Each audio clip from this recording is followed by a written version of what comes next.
table, Representative Jasmine Crocker sat grounded, blinking once, twice, then calmly jotting something down. Not a word from her, not yet.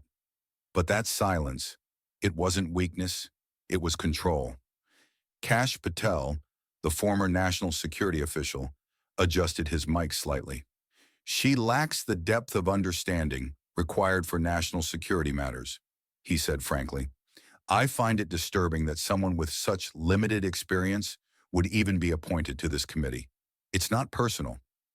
Jasmine finally looked up. Oh, I think it is, she said, meeting his eyes head on. Somebody in the back tried to stifle a laugh. Representative Judith Beal, seated 2 chairs down, glanced sideways, surprised by the tension. C-SPAN's cameras didn't miss a beat. They caught Patel's smirk and the slow curl at the corner of Jasmine's mouth. Not quite a smile, something closer to, I knew this was coming. Outside that room, the video clip was already being chopped up and tweeted, but inside you could feel the heat rising. The chair banged the gavel lightly. Let's maintain order, please. Representative Crocker, you'll have time for a rebuttal shortly. She nodded once, then folded her hands. But what no one in the room knew was that Jasmine had walked into this hearing expecting this exact moment. She hadn't just prepped for policy questions. She'd prepped for war. Not loud war, but with facts, receipts, and something else. She tapped the small black case beside her chair. Inside was a USB drive. Not flashy, not labeled, but vital. She'd been holding on to it for weeks, waiting. This wasn't just politics. It was character assassination in real time. Patel likely expected her to fumble or throw a few jabs back, but he hadn't anticipated what she had in her pocket. Her aide, Marcus Landon, had warned her that morning. He's going to come after you hard. He knows what's on that drive, but he doesn't know you've got it. Jasmine had smiled faintly. Let him come. Now here it was. The heat, the cameras, the insult. And she hadn't even broken a sweat. The chair leaned forward again. Representative Crocker, the floor is yours. She took a slow breath, then lifted her mic. I'd like to respond, but first, with the committee's permission, I'd like to introduce a brief audio excerpt. Internal briefing, classified clearance reviewed, time-stamped and authenticated. This recording directly relates to Mr. Patel's statement about my qualifications. You could have heard a pin drop. The chair hesitated, eyes flicking to the legal advisor, then gave a short nod. You may proceed. Jasmine didn't look at Patel. She didn't need to. She reached down, picked up the drive, plugged it in, and tapped play. But before the sound started, she looked around the room. Calm, precise, and then she let the truth do the talking. But before the impact of that recording could land, we need to rewind, because the real story started long before Patel ever opened his mouth. 3 days earlier, the tension hadn't arrived yet. It was just another overcast morning in Washington, heavy with humidity and unanswered emails. Jasmine sat in a small corner office on the second floor of the Rayburn House office building, papers spread across her desk. She wore a loose blue blouse, hair pulled back, glasses low on her nose, one earbud in, one out, half listening to her policy advisor, the other half watching the cursor blink on a document she'd rewritten 4 times. Marcus leaned in the doorway, arms crossed, phone in hand. So let me get this straight, he said. They've got Cash Patel lined up to testify, and somehow they're still pretending this is a neutral hearing. Neutral's a fantasy, she muttered. They want a circus. We give them a deposition. Marcus dropped a printed schedule on her desk. You think he's going to come for you directly? Oh, absolutely, she said, finally looking at him. He's got the ego for it, and he's not used to women like me calling him out. They both knew it wasn't about just one memo or one committee appearance. It was bigger. Jasmine had been pushing for transparency and intelligence oversight, not with vague speeches, but with pointed questions that forced uncomfortable answers from people who usually skated by. Some loved her for that, others hated her even more. What made this week different was that Patel had been caught off guard a few months back when she brought up a surveillance loophole buried in a 78-page policy summary. That exchange hadn't made the headlines, but it left an impression on the right people and the wrong ones. A week after that briefing, her chief of staff, Tanya Rhodes, walked in holding a small flash drive. You're going to want to hear this. Tanya said. She'd gotten it from a trusted staffer inside the Intelligence Committee, someone who had access to internal briefing reviews and recordings, meant strictly for internal analysis. On that recording, Cash Patel, same tone, same voice, was sitting in a secure debrief, talking with two other former officials. That Crocker memo was clean. It's well-informed, sharper than I expected. I didn't think she had the bandwidth for this stuff, but I stand corrected. They listened to that recording twice. No edits, just the sound of a man unknowingly painting himself into a corner. You want to use it? Tanya asked. Jasmine hesitated, not because it wasn't valuable, but because timing mattered. If she used it too early, it would be seen as a political stunt. Too late, and the damage might already be done. So they kept it quietly, securely. No leaks, just loaded into a secure folder and transferred onto one nondescript USB drive. Marcus laughed at the simplicity of it. We've got a piece of pure gold sitting in a $10 flash drive from Office Depot. She grinned. Best money I ever spent. They didn't talk about it much after that, but it stayed close, always in the side pocket of her briefcase, as if she knew the moment would come. And 3 days before the hearing, when the official witness list came out and Cash Patel's name sat right there, Jasmine didn't flinch. She just nodded once. Calm, not surprised. Tanya raised an eyebrow. Game time? Not yet, Jasmine said. He'll give us the moment. We just have to wait. But what she couldn't fully predict was how quickly the moment would come and how far he'd push once the cameras started rolling. 6 weeks before the hearing, buried in the carpeted hallways of Capitol Hill, Room 212B hosted a private security debriefing that barely made it into anyone's calendar alerts. No media, no live stream, just a tightly monitored session between former officials and a small bipartisan staff circle. Jasmine was one of the few lawmakers present. Patel was there as a consultant, offering analysis based on his past roles. What he didn't know was that a young policy fellow assigned to record the session would later become the hinge of this entire story.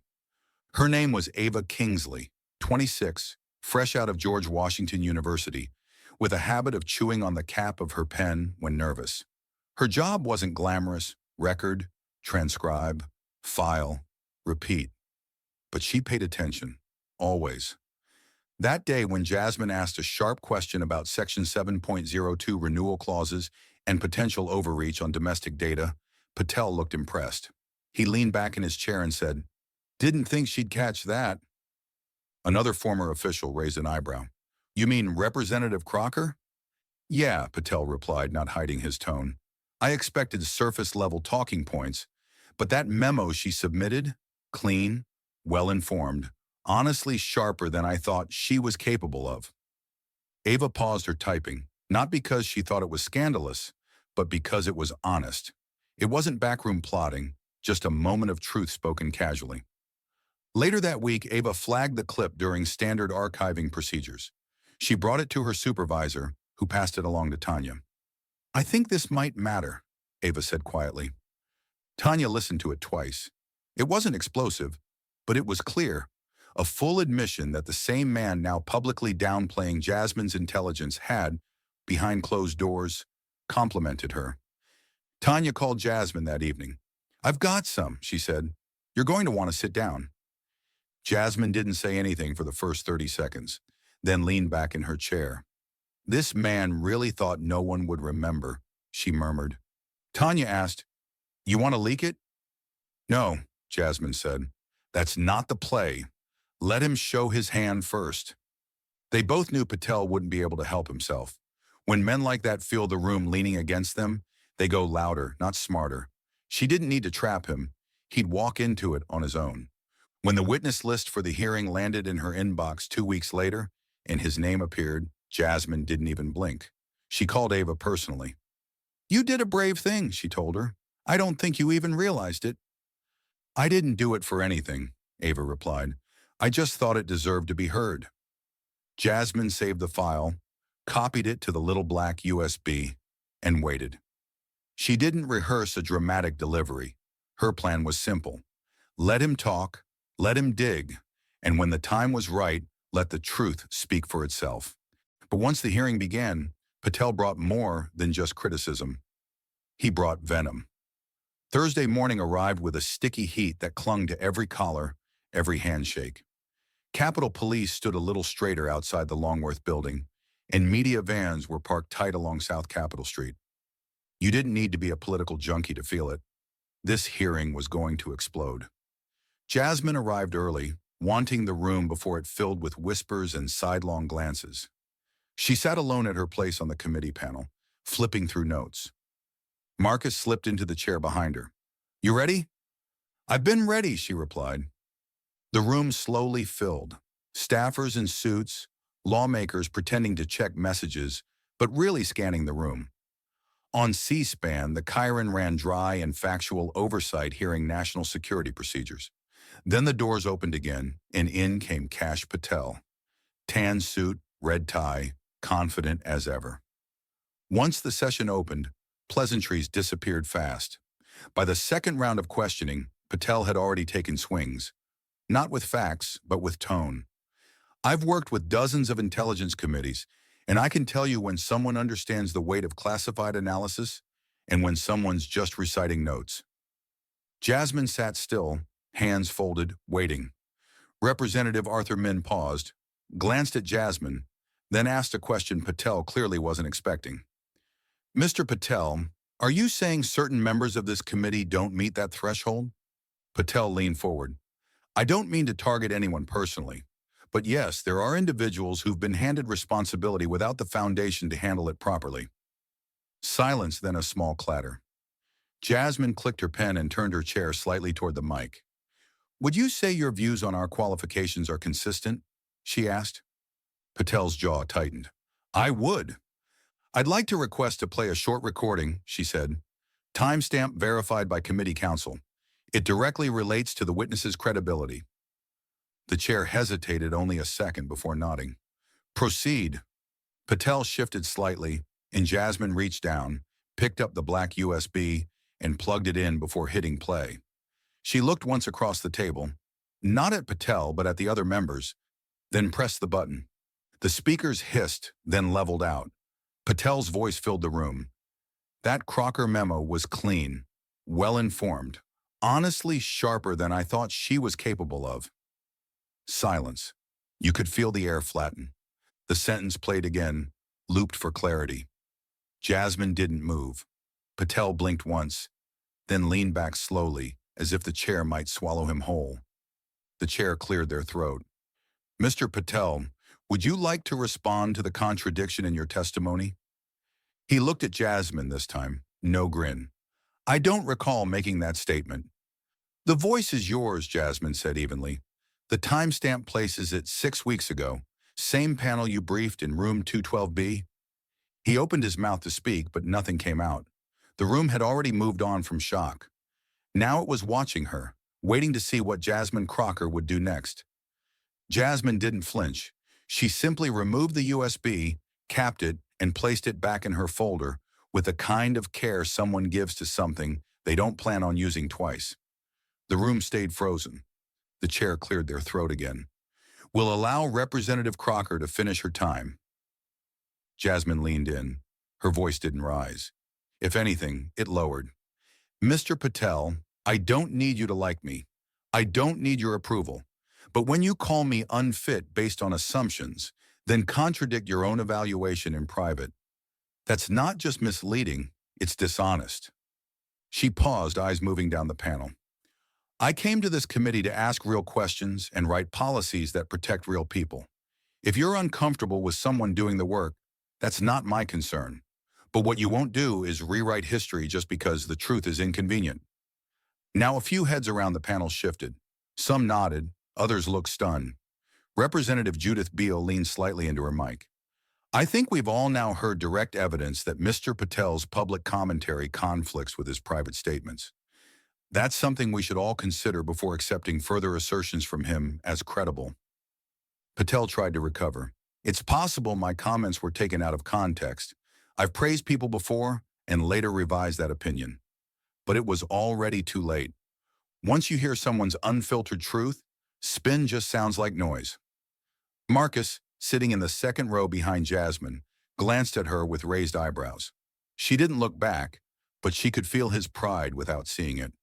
When the chair finally called for a brief recess, there wasn't the usual shuffle. People didn't rush out for coffee. They sat for a beat, still processing what they just witnessed. Jasmine stayed in her chair, calm, focused, letting the silence work for her. Patel stood slowly, gathered his papers, and stepped away from the microphone, like someone who suddenly wasn't sure which direction to walk in. In the hallway outside, cameras swarmed, hungry for a quote. He offered a short, tight-lipped response. No comment at this time. Back inside, Jasmine was approached quietly by Representative Ron Thomas Wynn, a moderate Democrat who'd never said more than 10 words to her in 3 years. "That was handled," he said. "We need more of that in here." Jasmine packed her papers, slowly slid the folder with the USB back into her bag, and stood. But respect earned in public doesn't always feel safe in private, and the next few hours would test just how far this moment would ripple behind the scenes. The hearing adjourned for lunch, but no one seemed hungry. The hallways buzzed, not with gossip, but with that odd loaded quiet that follows something undeniable. Jasmine stepped out of the chamber and adjusted her blazer. Marcus caught up to her halfway down the corridor. "You want me to run interference?" he asked, eyes scanning the cluster of reporters. She shook her head. "Let them come. I've got nothing to hide." A reporter from the Hill approached first, breathless. "Representative Crocker, did you know in advance that Mr. Patel had made that statement?" Jasmine gave a tight, measured smile. "I knew what I needed to know." That was all she offered. She didn't need a headline. The hearing had said everything. By the time she made it to her temporary office, her inbox had already doubled in unread messages. The subject lines varied: solid move, unexpected audio bombshell, brave. Some came from fellow representatives, others from aides she barely remembered meeting. Tanya was already inside, phone pressed to her ear. She mouthed, "Good job," then held up a finger as she finished the call. "They're scrambling on the other side. Patel's team is trying to figure out if there's any way to discredit the clip. But the audio's verified, Jasmine. The timestamps match. You're clean." Jasmine let out a quiet exhale. Not relief, more like measured release. "I wasn't trying to trap him," she said, slipping into a chair. "I just wanted the room to see what I've seen." Tanya leaned forward. "They saw it!" Outside the door, two staffers knocked lightly. One of them, a young guy named Keegan, poked his head in. "Hey, just wanted to say that was sharp today. Really, a few folks in our office were watching." Yeah, well done." Jasmine nodded. "Thanks, appreciate that." Once he was gone, Marcus leaned in. "You've got more people paying attention now than you ever did. But be ready. They're not all going to clap." She knew that. Respect and resentment often come hand in Washington, and after a public win, the real tests usually come quietly. Emails left unanswered, committee doors that start closing, talking points twisted just enough to stir up doubt. Still, something had shifted. Not just for her, but for everyone who watched that room. People who'd seen a woman stay grounded, use evidence, and walk through fire without flinching. Later that afternoon, she took a call from someone she hadn't spoken to in nearly a year. Representative Cheryl Landon, a centrist from Michigan. "You stood your ground," Cheryl said plainly. "Didn't shout, didn't posture. That goes further than you think." Jasmine waited a beat. "Thanks. I wasn't aiming to win anything. I just wanted to correct the record." "Well," Cheryl replied, "sometimes correcting the record is winning." They didn't talk long. They didn't have to. At 3:37 p.m., Jasmine finally checked Twitter. A video clip of the audio playback, 38 seconds, was already circulating, over 600,000 views. The comments were mixed, but one line kept repeating, "She let the truth do the talking." She closed the app, then looked up. "I'm not done," she said to Marcus and Tanya. "I'm thinking message. Something personal, something clear." She reached for her laptop, but while the world outside was just starting to process what happened in that room, Jasmine was already preparing for what needed to come next. The sunlight dipped low enough to streak long shadows across Constitution Avenue when Jasmine finally stepped outside. She didn't leave through the main entrance. Too loud. Too many cameras. Instead, she exited through the side door near South Capitol Street, unnoticed. Marcus followed close behind, holding her coat. "You sure you don't want a car?" he asked. "I need the walk," she replied. Her heels clicked steady on the pavement as she headed toward a quieter corner of the block, away from the noise. Across the street, two Capitol employees sitting on a bench lifted their heads when they saw her. One of them stood and gave her a single quiet clap. Not mocking, just a rare moment when someone sees you fully and says, "I get it." She smiled, small and real, then kept walking. 10 minutes later, she ducked into a small coffee shop on First Street. Not her usual spot, but somewhere quiet enough to think. She ordered chamomile tea, no caffeine, just warmth. The barista gave her a long look. "You're Representative Crocker, right?" Jasmine nodded. "What you did today, that took guts." Jasmine shrugged slightly. "It just took being tired." "Tired of what?" The girl blinked. "Being underestimated." The girl said nothing more, but her look said plenty. At the back of the shop, Jasmine slid into a booth and opened her laptop. She didn't need help writing this part. This wasn't about framing. It was about truth. She typed slowly, carefully. Not perfect sentences, just her voice. Steady, measured, plain. Post text. There are moments when you're given the chance to let people believe what they want, or you can show them who you really are. Today, I chose the second. I won't always have a recording to prove my work, but I'll always bring the same focus, same facts, and same preparation. If you're ever in a space where someone tries to shrink your worth, don't panic. Let them talk, then speak with your proof, with your calm. And if you've done the work, let the work speak louder than the noise. She hit send. The post went live on her official account. A couple hundred likes in the first minute, then more, then thousands a minute later. Her phone buzzed again. It was a message from Ava Kingsley. "Saw the clip, heard my audio in there. Felt surreal. Thank you for using it with care." Jasmine stared at the message for a while before responding. "Thank you for listening closely. That mattered more than you know." Just then, the door to the shop opened. A familiar face, Representative Ron Thomas Wynn, walked in. He spotted her and gave a polite wave. "Didn't expect to see you here," he said, sliding into the booth across from her, uninvited but not unwelcome. "I needed a second," she replied. He nodded. "Well, you got a lot of folks thinking differently after today, me included." Jasmine tilted her head slightly. "What? Maybe the best voice in the room isn't always the loudest one?" He stayed just long enough to say that, then left her to her tea. She looked out the window for a moment, watching two aides argue over directions, watching a bike courier nearly lose a folder to the wind. It wasn't dramatic. It was just life still moving. But as the city carried on, something inside her settled, and something else started to rise. Not pride, not ego, just certainty. The next morning, Jasmine woke up before the sun. Her phone buzzed nonstop against the wood. Notifications, tags, headlines, emails, most of them unread.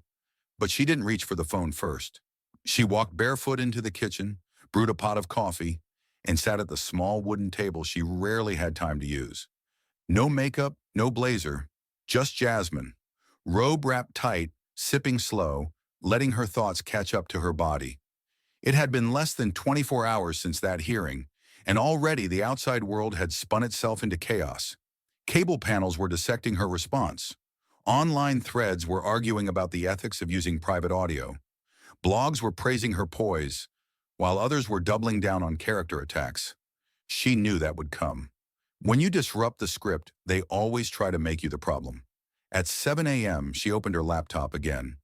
This time not to scroll, not to react, but to record. No edits, no media team, just her voice and a camera. She hit record. "Good morning," she began. "Yesterday was something. I've been in a lot of hearings, but that was different." She paused, let it breathe. "I want to speak directly to the people who've sent me messages, emails, calls, people who've shared their own stories about being dismissed or downplayed at work, in class, in life. I hear you." Another pause, not for effect, but for weight. "I didn't walk into that room looking for a fight. I walked in with notes, policy questions, and a file folder I've been adding to for weeks. But when someone calls your ability into question publicly, you have two choices. You either let it stand or you stand up. She looked directly into the lens. I stood up, not with volume, not with insults, with evidence, with a voice that didn't crack even when it hurt to be doubted. Her voice faltered slightly, not because she wasn't sure, but because the moment was still raw. I'm not perfect. I'm not pretending to be, but I show up. I prepare. I ask hard questions, even when they make people uncomfortable. Especially then. She took a breath, then shifted her tone slightly warmer. And for the young ones watching, especially the girls, especially the ones who don't look like they belong in those rooms, you do. You belong. And the day will come when someone questions you too. Don't panic. Breathe. And if you've done the work, trust it. She smiled just slightly. That's all. No hashtag, no slogan, just truth. I've got another hearing in 3 hours. Life keeps going. She uploaded it to her official channels, then shut the laptop and moved on with her day. Within 2 hours, the clip had been reposted across platforms, reshared by teachers, nurses, organizers, former military members, even a few people she would have never expected to align with her publicly. The message hit because it was plain, because it was real. And in the break room of a public high school in Akron, Ohio, a civics teacher played the video for a group of 11th graders who'd never heard of Jasmine Crocker until today.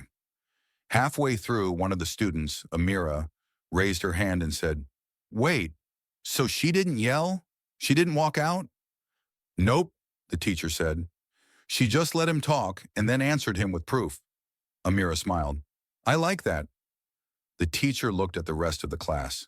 Lessons come in different forms. Sometimes they show up on C-SPAN. But for Jasmine, the goal was never to go viral. It was to speak up when it mattered and to remind others that quiet strength isn't weakness, it's power. By Friday evening, the storm had quieted, at least on the surface. The hearing clips still rotated across news cycles, but the pace had slowed. The pundits had moved on to newer flashpoints, louder feuds. That's how it worked. Yesterday's wildfire became today's flicker, but not for everyone. Inside hundreds of homes, classrooms, lunchrooms, the ripple remained quiet, steady. People were still talking about it, about her.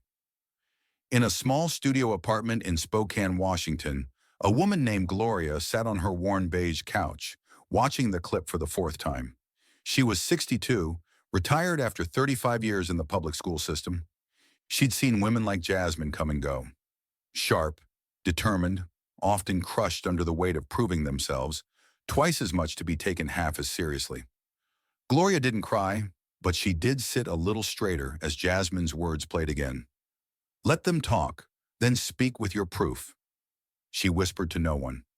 "That's how you do it." Back in D.C., Jasmine sat in her car outside her apartment for a long time before going in. Not because she didn't want to face the quiet, but because the quiet was finally welcome. For the first time in days, she didn't feel like she was bracing for something. She scrolled through her phone. Not the mentions, not the headlines, just one message from Ava again. "You inspired a lot of people this week. Hope you know that." She did know, but knowing wasn't the same as feeling it. She thought about all the times she'd watched someone else get steamrolled by louder voices, more power, more privilege. She remembered the moments she didn't speak, when she let it slide, when she convinced herself it wasn't worth the fight. But this time she hadn't backed down. Not because she wanted revenge, not even because she wanted justice. She just wanted truth to matter. And this time, it did. Later that weekend, during a community Q&A she hosted in a local church basement in Hyattsville, a teenage girl in the back raised her hand. Her voice was shy but steady. "How do you know when it's the right time to speak up?" The room went quiet, waiting for the answer. Jasmine took a beat, then smiled.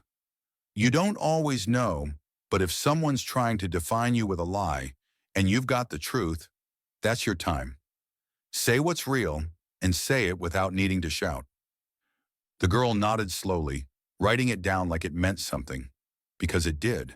And later, when Jasmine returned to her office, the flash drive sat where it always had, tucked in that folder. She didn't throw it away, but she didn't need it anymore. Because now when people said her name, they remembered more than just the soundbite. They remembered the calm, the poise, the facts, the moment. And for once, that was enough. We live in a world that often rewards the loudest voice in the room, but sometimes the strongest person is the one who waits, listens, prepares, and then speaks with purpose. If you've ever been questioned, doubted, or told you're not enough, remember this. You don't need permission to be qualified. You don't need validation to be right. You just need the truth and the courage to stand beside it. If Jasmine's story moved you, made you think, or reminded you of your own worth, subscribe to the channel. More stories like this are on the way. Stories that speak plainly, live deeply, and never underestimate quiet strength.